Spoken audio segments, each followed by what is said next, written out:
तो 2025 में कोई ऐसा उपाय मैम बताएं कि लोगों को तुरंत पैसा मिल जाए। एक होता है ना कि झट से इंस्टेंट मनी चाहिए। देखिए इंस्टेंट मनी के मेरी रेमेडीज लोग करते हुए बड़े खुश होते हैं। और मेरे क्लाइंट जितने मेरे ऑफिस में आते हैं मुझसे मिलने, मैं वास्तु करने जब जाती हूँ तो मुझे बड़े अच्छे तरीके से बताते हैं, मैडम ये रेमेडी करी थी और इससे हमें पैसा भी मिल गया। ऐसी कोई चमत्कारी उपाय अभी भी बता दो। देखिए आपको करना कुछ ज्यादा नहीं है, आपको एक बे लीव लेनी है, तेज पत्ता जो होता है जी, तेज पत्ता ले लेना है, उसके ऊपर हरे कलर के पेन से आपने अपनी विश लिख देनी है। इंस्टेंट मनी, आज मुझे इस महीने मेरे को 100 करोड़ का बिजनेस करना है, मुझे 1 करोड़ का बिजनेस करना है, जो आपको लगता है कि मैं करता हूँ, अभी मैं 50 करोड़ का काम करता हूँ, मैं 100 करोड़ करना चाहता हूँ। ऐसा नहीं कि आप करते अभी 50,000 का काम है और लिख देंगे 100 करोड़।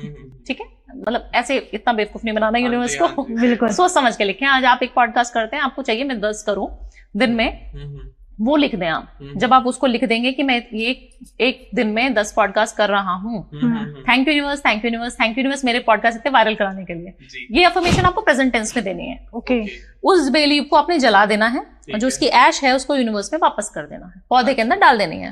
ओके, सिर्फ इतनी रेमेडी आपको 43 डेज में, हफ्ते में एक बार करनी है, 43 डेज तक, सवा महीने तक। आपको जितने लग रहा है सैटरडे करनी है तो सैटरडे बांध लो, कभी भी आपको जब लग रहा है कि मैं ये करना चाहता हूँ वो कर सकते हो आप। उसको करके आपने यूनिवर्स को देना है, इसमें कोई समय नहीं है, सुबह दोपहर शाम, कोई भी धर्म नहीं है इन्वॉल्व है, किसी भी धर्म के लोग कर सकते हैं, राइट। फॉरेन में भी रहते हो तो तेज पत्ता मिलता ही है, बट वहां थोड़ा टूटा मोटा मिलता है। ये रेमेडी 100% पैसा दिलाती है, 2000% पैसा दिलाती है। क्या बात। तो मैम 2025 में बहुत सारे लोग हैं जिनकी दुश्मन बहुत ज्यादा हो चुके हैं, तो वो ऐसा कौन सा उपाय करें अपने आप को प्रोटेक्ट करने के लिए कि उनके दुश्मन शांत हो जाएं, उनके ऊपर हावी ना हो, उनको अपने वश में कर लें? देखिए दुश्मनों का जो तोड़ है सबसे ज्यादा तो हनुमान जी अच्छा करते हैं। ठीक है, देखिए कलयुग में कुछ ही देवताओं की पूजा करने से, देवी देवताओं की पूजा करने से आप बहुत ज्यादा अच्छी चीजें, रिजल्ट जो है आपको इंस्टेंट मिलेंगे। क्योंकि जब हम सतयुग में थे, हम कलयुग में आ गए हैं अभी, है ना, तो ऑरा चेंज होता है ना, एक शिफ्ट हुआ है। तो शिफ्ट कैसे, भगवान जी जैसे थे, पहले राम जी आए, राम जी ने हमें कभी युद्ध नहीं सिखाया कि युद्ध कर दो, अपने माँ बाप से लड़ लो, है ना। और मैनिपुलेटिव भी नहीं थे, बेचारे सिंपल सोबर से ही थे राम जी हमारे। बहुत ही सौम्य था उनका जो पूरा अटायर था, जो उनका रूप था बहुत सौम्य था। हनुमान जी को भी उन्होंने ज्यादा कुछ परेशान नहीं किया, किसी को भी परेशान नहीं किया। अपने आसपास के अपने पेरेंट्स ने बोला 14 साल के लिए वनवास चले गए, आजकल कहाँ ऐसा होता है। ठीक है, तो ये जब उस समय की जो मांग थी वो ये थी। उसके बाद कृष्ण का युग आता है। कृष्ण क्या छलियां हैं, हम बहुत पसंद भी क्यों करते हैं, क्योंकि वो हम कनेक्ट कर पाते हैं। हमारे से ही कुछ मिलता जुलता कैरेक्टर है, कलयुग में जैसे लोग हैं उनसे मिलता जुलता सा है, तो मजा आता है उनके साथ, उनकी लीलाएं सुनने में, है ना। कैसे गोपियों को उन्होंने मटकी फोड़ देनी होती थी, तो इन सब चीजों से हमें कोरिलेशन मिलता है कि हाँ हम कनेक्ट कर सकते हैं। बट आपको बोला जाए कि आप राम की तरह आप 14 साल वनवास चले जाइए ध्रुव, आज आपको घर छोड़ना पड़ेगा, तो आप can you do that? You can not do, नहीं कर सकते, राइट। बट हाँ बोला जाए कि गोपियों के साथ डांस करना है तो आप कर लोगे।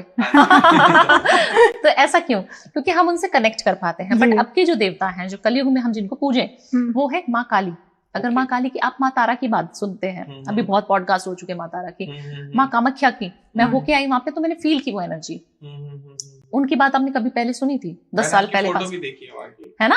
हाँ, तो आप सोचिए कि इतनी सारी चीजें जो हो रही हैं इस समय पे, जो देवताओं को हम पूज रहे हैं, वो कहीं ना कहीं हमसे कनेक्ट कर पा रहे हैं, हम उनसे कनेक्ट कर पा रहे हैं, और वो चाह रहे हैं कि हम उनसे कनेक्ट करके अपनी चीजें बनवा लें। तो आप जितना हो सके हनुमान जी को पूजें। 5 मुखी हनुमान जी कलयुग में सबसे ज्यादा पूजने वाले देवता है, उनकी पूजा कर लें। और उनका साल भी आ रहा है तो बल्ले बल्ले हुई नहीं होनी है हमारी। दूसरी माँ काली की पूजा करें आप जरूर, है ना, उनसे कोई भी चीज मांगेंगे तो जरूर मिलेगी, उनकी पूजा कर सकते हैं आप। जितना हो सके काल भैरव की पूजा करें, माँ कामाख्या देवी की पूजा करें, माँ बगलामुखी की पूजा करें। 4-5 देवी देवताओं को पकड़ लेना है आपने बस जी, किसी भी एक को पकड़ लो, ठीक है, चेंज मत करो। मैंने लोगों को क्या देखा है कि चेंज बहुत जल्दी करते हैं लोग। आज आपने शिव जी को पूजा, कल को आप कृष्ण भक्त बन गए, तीसरे दिन में आपने माँ कामाख्या को पूजना शुरू कर दिया, अब आपको वहां पे भी काम नहीं मिल रहा, आप कह रहे मैं तो किसी और को पूजूंगा, बाबा को पूज लूंगा। ऐसा नहीं करना है ना, आपको दृढ़ निश्चय करना है कि मेरे तो इष्ट यही है, मेरे भोलेनाथ है, मेरे को जो चीज दी है उन्होंने दी है, मेरे को कोई, मैं कभी नहीं सोच सकती कि मुझे कुछ मिलेगा। मेरी जब कुंडली अगर मैं मैडम से पढ़वाऊं तो वो बोलेंगे भावना आपकी कुंडली में कुछ नहीं है, जीरो हो आप। और आज मैं देखिए इतने प्यार आप लोगों ने दिया है, तो कहाँ बैठी हूँ।